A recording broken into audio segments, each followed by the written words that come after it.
Dans les deux de l'Écho, un témoignage, celui d'un industriel confronté aux difficultés quotidiennes, un industriel français de longue date, le groupe L'Or. Bonjour, monsieur Jean-François Argens, vous êtes directeur des nouvelles mobilités. Alors, L'Or, c'est un peu, on va dire, Alstom en entreprise de taille intermédiaire. Vous êtes d'accord avec ça ? C'est une entreprise de taille intermédiaire qui est spécialisée dans des solutions innovantes de transport, à la fois du ferroutage, des navettes électriques.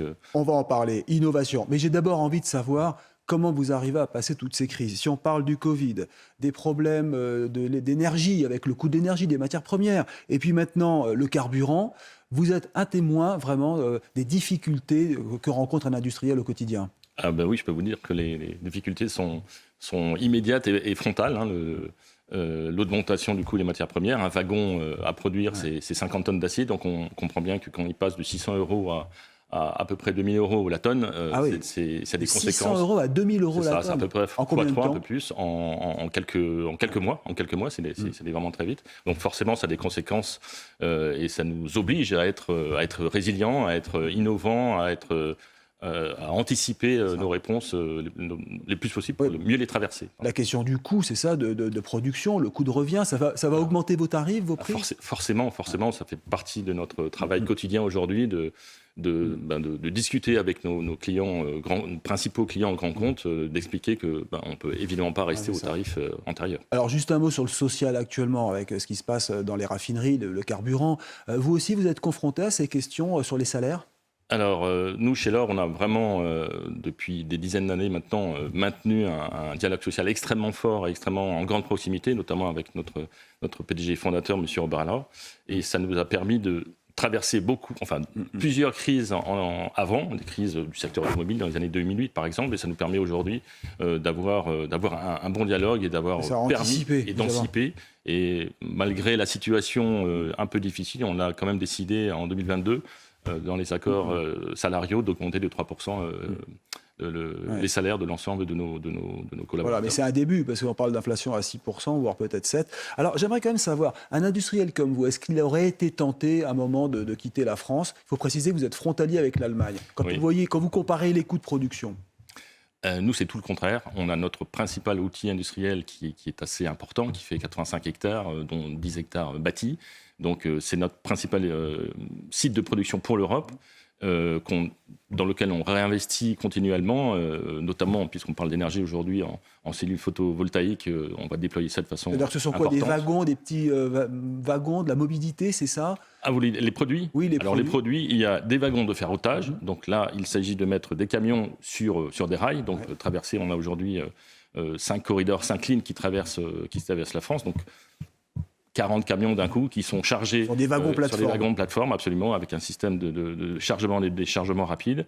C'est également des navettes électriques, donc les navettes cristal, peut-être qu'on en parlera tout à l'heure. Donc il s'agit d'être vraiment dans une politique ambitieuse de répondre à la décarbonation. Puisque c'est un des sujets actuels également. Sur les nouvelles mobilités, c'est-à-dire ce sont ces tout petits wagons que l'on voit qui vont se développer dans les régions. Vous avez des collectivités qui commencent à passer commande. Oui, alors aujourd'hui, on a déjà des références en France. On le voit là sur plusieurs villes, voilà, c'est celui qui est à l'image, qui se sont équipés donc avec...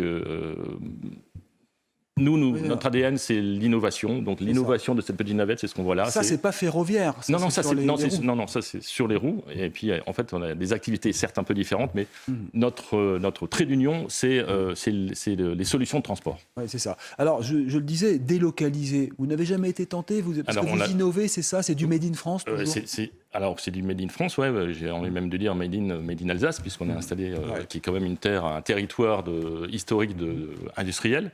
Et notre stratégie, ça a été plutôt d'installer des usines de production pour être toujours proche des marchés, États-Unis, Mexique, Inde, la Turquie également, de façon à servir ces marchés de façon plus proche et plus efficace, et ce qui nous permet aussi de maintenir et de garder des possibilités d'investissement et de maintenir de l'emploi et de maintenir notre site principal français. Ces petits trains que l'on voit là, qui sont en fait en ville, on peut les imaginer quand près de chez nous ? Alors, ils circulent déjà depuis 1 an dans les villes d'Avignon, par exemple. Expérimental, c'est ça ? Non.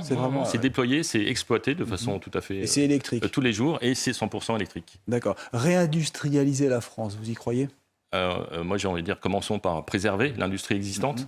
ayons ce réflexe de se dire qu'on a encore beaucoup de savoir-faire dans nos industries actuelles. Donc oui, moi j'y crois plus que jamais. Oui.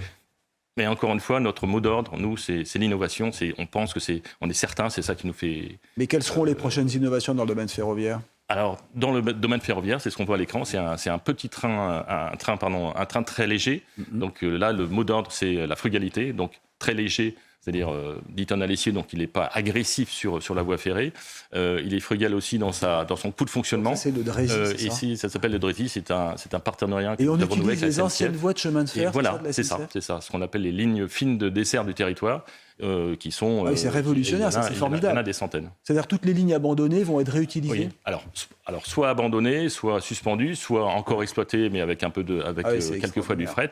Et donc c'est vraiment du maillage de territoire avec cette nouvelle solution. Et il est électrique lui aussi ? Il est bien entendu électrique, avec un système de batterie embarquée, et puis là ce qu'on appelle un biberonnage, donc qui permet de recharger rapidement en station. Ah, c'est ça. Et puisque évidemment ce sont des lignes très majoritairement donc, sans caténaire. Donc c'est presque c'est sans caténaire, donc presque des lignes, on va dire, bas coût, low cost, comme on aime le dire. Ça coûtera moins cher que l'objectif, c'est d'être low cost, non pas dans le service, bien entendu, mais dans le coût d'investissement et le coût de fonctionnement.